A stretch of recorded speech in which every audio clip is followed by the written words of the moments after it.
Very good. The Kensington Connector is a smart scale project that is currently in work. The design work has been done, but it's revealing some, well, not revealing really, but there's some issues that we would like to point out as we move this along. Next slide, please.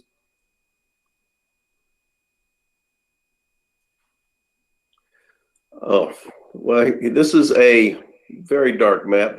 The blue line going from right to left or left to right is the VCR trail. The red is the Kensington Connector, which runs from St. Paul Street along Lafayette Boulevard to Twin Lakes Drive. It's a multi-use trail proposed. And then there's a thin red line going from the Lafayette Boulevard to the west, and that's Springwood Drive. So the overall project is a multi-use trail along Lafayette Boulevard with a connector on Springwood Drive going from Lafayette Boulevard to the VCR trail down near US Route 1. The idea is that we create something of a loop here. If you go north from this project, it's a similar facility through the Telegraph Hill project. So Telegraph Hill is providing a connector from St. Paul Street down to the VCR. So in effect, we create something of a loop here. When you're developing trails, it's important to think of them as city blocks, providing opportunities. So if you can develop something that looks like loops, it provides those options that are important to make the overall system work. Next slide, please. This is St. Paul Street looking north. You can see the 10-foot wide multi-use trail that will be part of the Telegraph Hill development.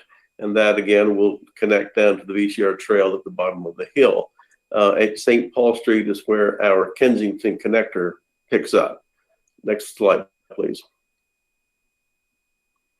This, in fact, is Kensington subdivision on the left, and there's plenty of room there, plenty of right-of-way to provide that 10-foot wide multi-use trail. And then the road in front is Springwood Drive. So we can develop a 10-foot wide trail to Springwood Drive, and then Springwood, of course, provides that connection down the hill to the VCR. Next slide, please. This is Springwood Drive. You can see on the left, it's a nice wide road, and so this would be an on-street facility.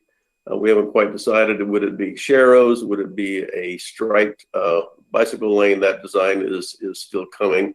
The picture on the right is the VCR trail at the bottom of the hill, and through the trees, of course, is Springwood Drive.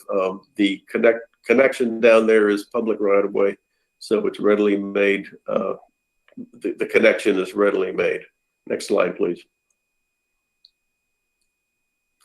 The issue beyond Springwood Drive gets a little bit, the right-of-way gets a little bit tighter. In those trees is a house that's very near to the road.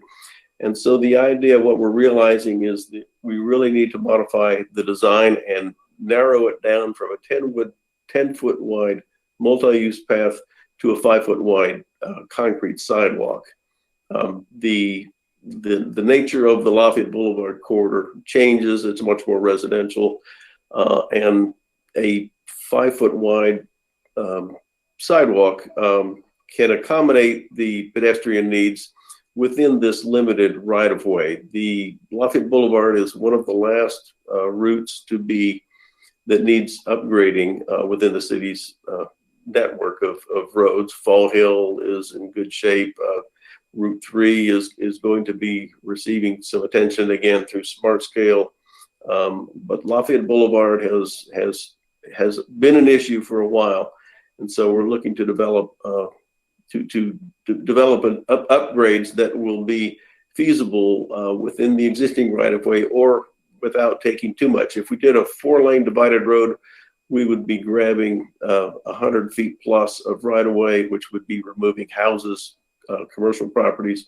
We have a 60 to 65 foot right-of-way, and so we are going to work within that right-of-way to come up with a concept that works. But one of the realities is that a 10-foot wide multi-use trail beyond Springwood Drive is not really going to be feasible. So we're scaling that down to the sidewalks. City policy, of course, makes clear that providing pedestrian accommodations is exceptionally important. So we're not going to lose that, but we do need to pay attention to the reality. Next slide, please. This is, yeah, again, this is Twin Lakes Drive looking south.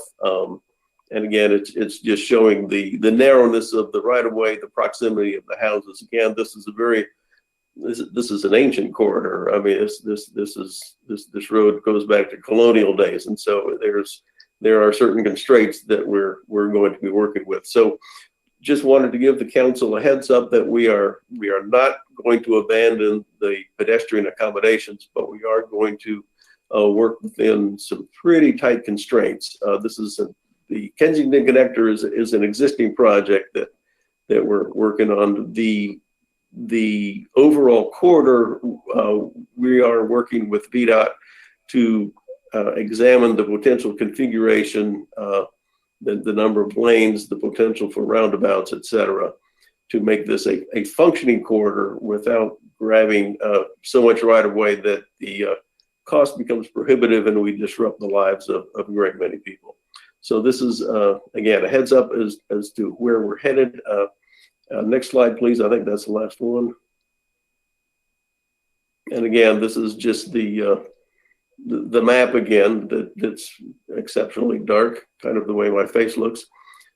Anyways, we again want to reassure everyone that the pedestrian accommodation is exceptionally important as we go down the corridor, and of course we'll eventually tie in, we hope, with Spotsylvania County. And so this is moving along, but there are constraints that we're going to be dealing with. Be happy to answer any questions.